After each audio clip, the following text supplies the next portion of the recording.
parts are loaded into baskets. Once loader is actuated, the tote extends up and distributes the parts into the drum.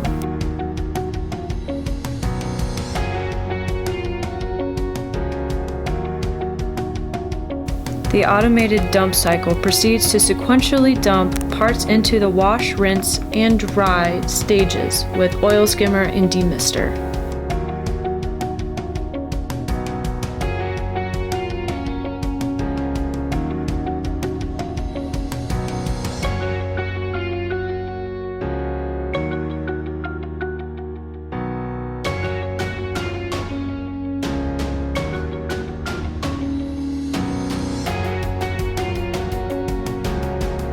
Parts exit onto shaker table, which unloads parts onto a conveyor.